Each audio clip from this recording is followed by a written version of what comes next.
And this to the man that got disrespected. You made a video talking about, yeah, it's a W for Inglewood. You know what I'm saying? When Aaron the plumber got spit on by my homie, well, you just got spit on. Oh, mamas, he just literally spit on you, you know what I'm saying, with no consequences whatsoever. And what this gonna do? You know what I'm saying? Me telling the truth gonna piss them off. They're gonna be in my DM talking about, we gonna kill you. We gonna get on you. You ain't get on the that just disrespected you to your face. Yeah, that's what I be talking about, but that's key. Y'all be selective, picking and choosing what y'all want to address and what y'all don't want to address. You know what I'm saying? In a real way, but that's key. And I'm going to tell you one thing. When I was active, you know what I'm saying? Ain't nobody ever said that to me.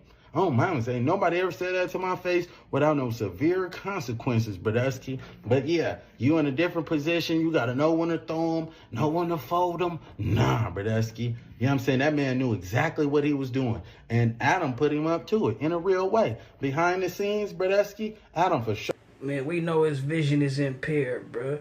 He can't, what I mean, shit. Hey, I need you to say this. It's going to spark up content views. Woody woo woo. You know what I'm saying? In a real way, I guarantee you he did, Bradesky. That man knew exactly what he was doing. You feel me? Because when they start mentioning 4 extras, hey, you going to tell 4 extras? He wasn't in character then. He was very respectful when it came to 4 extras, you know what I'm saying? But they know they could play with you, Bradesky, because they didn't play with you before in a real way. They know they can't play with 4 extras because he going to turn up. He going to get activated. Disrespect 40 Crip to 4 extra face. I guarantee you he tear up that whole platform on mamas. But you, nah, Bradesky, that's an L. That's an L, man. Talking about this a W for Inglewood. That's an L right there, Bradesky. You know what I'm saying? Let the man blatantly disrespect you to your face. No consequences whatsoever. You know what I'm saying? You should have at least had a homie up there and boom bopped him on the side. You feel me? But nothing happened on me. 607 Punk. You know what I'm saying? And all these no jumper dudes, Bradesky. You know what I'm saying? People, y'all got to stop going to no jumper. It's cancer. It's cancer up there, Bradesky. Anytime somebody goes up to no jumper, what happens? What happened? You got a man got beat up and stripped booty hole butt naked. You know what I'm saying? You got, now they making fake paperwork. They doing anything they can to get some views and some clout. Why? Because there's no talent up there. In a real way, there's no talent up there. Who come on no jumper? Ain't been no talent on.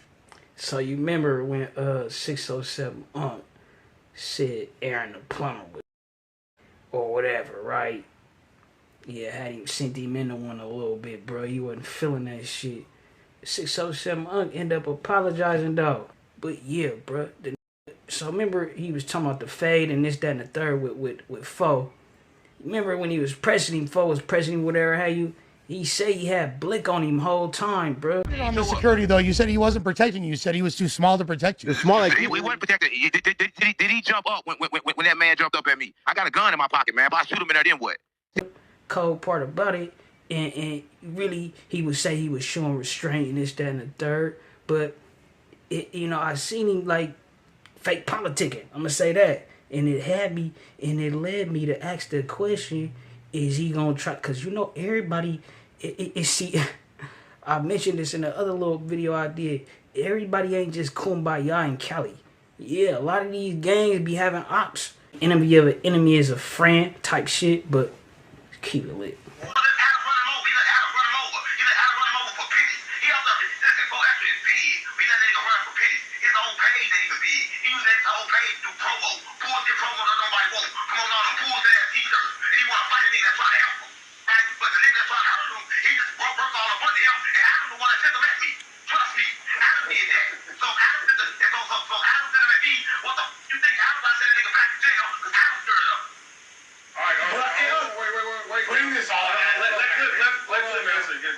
You had a clip. 16 shot him chimed in. Yeah. If people was wondering, like, is he gonna tap in with the Hoovas for real, or is he gonna? And I think the Hoovas was actually trying to reach out to him, like, bro, whoa, type shit. Getting to this video. Welcome back to another episode of War in Cali. In this episode, I'm gonna detail one of Los Angeles' most known gangs, the Rolling 40 Crips. The Rolling 40 Crips, also known as the Rolling 40 Neighborhood Crips, and the Glove Gang, are one of the biggest and most known Crip gangs on the west side of South Central LA. The Rolling 40s have been around for over 40 years, but them being well established by the 80s, They are a part of the Rolling No car and also the neighborhood Crip car. The Rolling 40s consist of 4 cliques under the 40 umbrella, being their western side, the dark side, park side, along with the avenue. The Rolling 40 territory stretches from areas like Vernon Ave to Lamert to Crenshaw to Fed. The Rolling 40 Crips will gain several rivals all throughout South Central, from Bloods and also Crip sets. They will take on blood gangs like the Rolling 20 Bloods, BPS, and all of the Brim sets.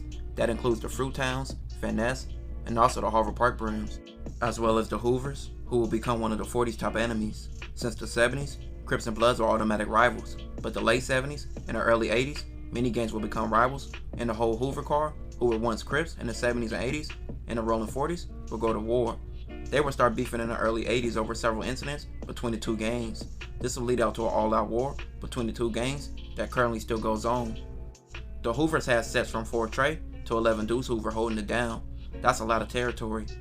With the Hoovers having a lot of members, with their territory stretching all over South Central, and them having several sets, this will be a hard game to go up against. With the 40s being closest to the 4 Trey Hoovers, they went at them the hardest, and over the years, the 4 Treys will lose a lot of members from this beef, jail, and lack of new recruits.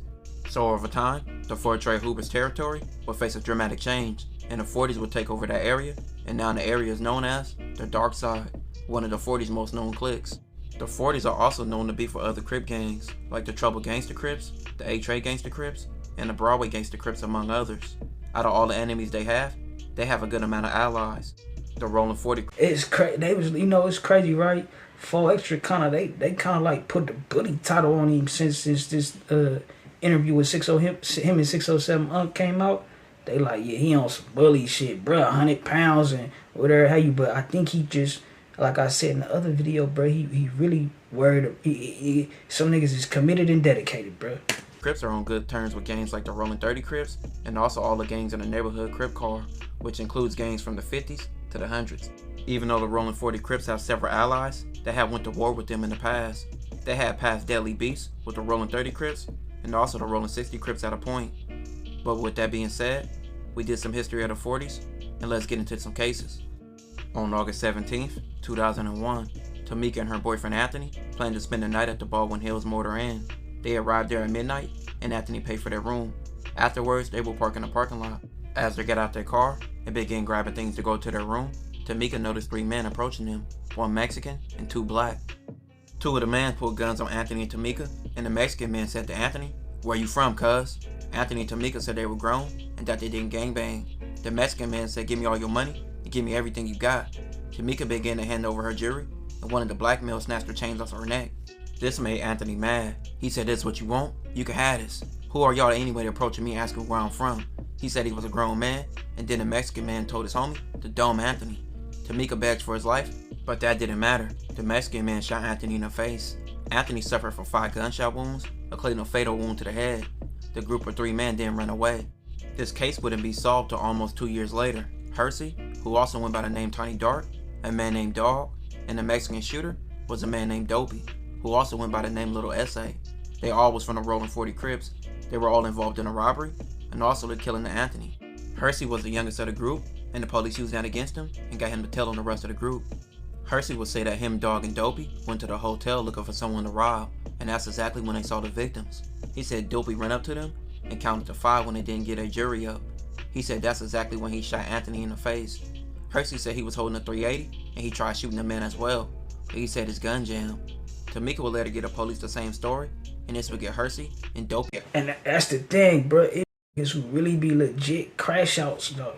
In that shit, like, in the thing, I understand he 100 pounds, but in that world though, like, you 100 pounds, you 4 foot, whatever, you gang banging, nigga, you get to that county, you better run them fades. Life sentences. On July 4th, 2004, around 9:30 p.m., a BPS member known as D-Dog and another person were shot and killed on August Street in BPS territory, known as the Jungles. Around an hour later, Darlene was in an alley outside of her residence near 43rd Street. She was chilling with a man named Derek, and he was wearing blue. They were in the Rolling 40's turf. Out of nowhere, 2 men approached them. They said nothing and made no reference to any gang, but they began shooting at them. Derek and Darlene began to run to her porch where Derek was shot, but when the shooting was over, one of the shooters was laid out dead. His name was Little Bootleg from BPS. He was found dead trying to put in some work and he died accidentally being shot by the homie he came with. A BPS member named J-Mo was later questioned about this, and he started telling. He told police that a man named Mayhem and Little Boule went on a mission to kill a rolling 40, but Little Boule jumped in the way when Mayhem was shooting and caught a gunshot wound to the head. Mayhem was from the Rolling 20 Bloods, an allied hood of BPS. He would be picked up on July 14th, 2004. He denied knowing Little Boule and also denied being involved in the shooting, but with evidence against him, Mayhem would crack. He said he heard shots and saw D-Dog laying on August Street in the alley. Mayhem was told that the Rolling 40 gang was the ones that did it. Little Boule and another man and him wanted revenge, but this would cost Little Boule his life, and no 40s were killed in this incident. Mayhem would later receive life for this killing. On October 2nd, 2006, Angel was standing at a busy intersection when he heard gunshots. He saw Chris standing next to the open front passenger door of a red car. Chris was pointing a gun downward angle at a victim, who was later identified as a man named Ernest. Chris fired his gun one last time and got back into his car, which sped away. Angel later identified the killer as the driver and Chris as the shooter. Ernest would die from 6 gunshot wounds. As they tried to escape the scene, police would pursue them and they would take the police on a chase, but both men were later caught.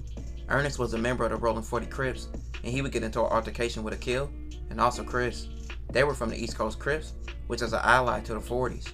This was an isolated incident and personal beef, with several witnesses at the scene, and Akil and Chris were later both sentenced to life. On January 12, 2008, Aaron and several friends went to a party in West LA. A fight started at the front of the line, and security officers used pepper spray to break up the fight and shut the party down. Webb was from the Rolling 40 Crips, and his crew also went to the January 12th party. A few weeks earlier, Webb had attended another party at the same location. Webb's friend got into an altercation with a person, which Webb would intervene and support his homie. Webb and others were later detained by security. Webb later told another friend that a big dude tried to bang on him, and if he seen him again, it would be on. Before the January 12th party, Webb's friend Ellsworth told Webb not to bring anything, by which he mean not to bring a gun. At the January 12th party, Webb and his friends were at the party, where security shut it down. There were a lot of people in the street, and several fights would happen. Webb and his friends would get into a car, and they would try to leave. Webb's girlfriend gave Webb the gun from her purse as the group was driving away. Webb said he wanted to get out of the car, and his friends got out with him. Webb and his group would pass 2 guys at the entrance of an alley, which happened to be Aaron and his friend Napoleon. Napoleon was around 6'4" and weighed about 250 pounds. He was the man that Webb was looking for from the previous party. Webb kept mugging him, so Napoleon pressed him and asked what he was looking at. Webb would then pull his gun from his back. Napoleon said, "Oh shit." Webb fired the gun. Webb then ran away, but Aaron was fatally shot in the throat. Webb's friends heard the gunshots, then ran to the car, and Webb followed when they drove away. Napoleon later identified Webb from a photo lineup, and he told law enforcement he recognized Webb from several parties. With several witnesses at the scene, Webb was later picked up at home, and he had several things referring to him being a Rolling 40 Crip. This put him to the crime. Webb would later be sentenced to life. Britton was a member of the Rolling 40. Bruh, as you can see, these niggas be coming from a long line of crash outs, bruh. This shit don't be, it be dangerous. But we gonna get into the question of 607 trying to politic or how that might work. You know what I'm saying? 40 Crips. On a night in December in 2007, he went to a party with Gerard, Tamika, and a woman named Sheree. When the party ended, him and a group of other people went to a nearby AM/PM gas station. Britton stayed in the car while his friends went in the gas station. Tamika and Sheree would get into an altercation with 2 people associated with the Fruittown Brims, which is a known blood gang. The group would get back in the car, and they would tell Britton about the altercation at the AM/PM. Britton became angry and said, "Let's get him." He stopped at another gas station, and they eventually headed back to the AM/PM where the altercation took place. By that point, the crowd at the AM/PM had dispersed, but Britton spotted 2 cars across the street at a Walgreens and said, "There they go right there." Britton pulled out a gun and put it on his lap, and he followed 2 cars at a Walgreens parking lot. He sped up until he was alongside the cars, and he would tell Sheree to put her seat all the way back, and he raised the window down. Tamika and Sheree were screaming and told Britton not to do it, but Britton fired multiple shots in a neighboring car, and he caught up to the second car and also fired more shots into that car. That car had a 15-year-old girl inside the car, and she would be shot in the head, killing her almost instantly. When Britton was picked up, he would say that he was intending to drive home when he saw 2 cars approaching him. He claimed that he was trying to let the 2 cars pass by, which one of the females he was with unexpectedly fired shots at the car, which wasn't true. Britton would later receive 212 years to life. On March 12, 2009, after visiting a few people in the 40s that he knew, Thomas was walking back to his car when Cheddar Bob, a Rolling 40 member, called out to him and asked him for a ride to his girlfriend's house, which was a few blocks away, unaware that Cheddar Bob was going to their location to get a gun. When they arrived, Thomas waited for Cheddar Bob to come back, and while waiting, Thomas turned his car around and pulled over. Cheddar Bob came back within a few moments and sat in the front passenger seat of Thomas' car without saying anything.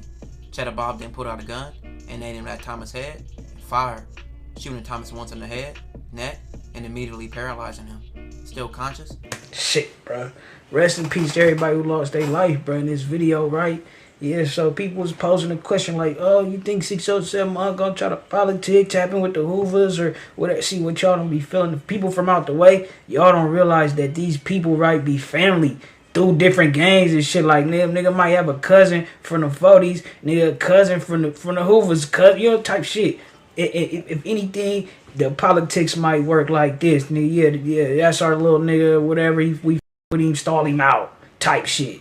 It ain't gonna be no riding for the car. You know how much money for it'll take for a nigga from out the way to try to like inspire that, or unless like if you know you didn't have to be down type shit. But Big H, I don't know if that's a real Hoover member or whatever, but like I said, bro, that's probably the most that's gonna come from this shit. But y'all niggas let me know what y'all say ho, you can't be playing with that paper, ho. Nigga need that yaper, need it now and not later, ho. Say ho, you can't be playing with that paper, ho. Nigga need that yaper, need it now and not later, ho. Say ho, you can't be playing with that paper, ho. Nigga need that yaper, need it now and not later, ho.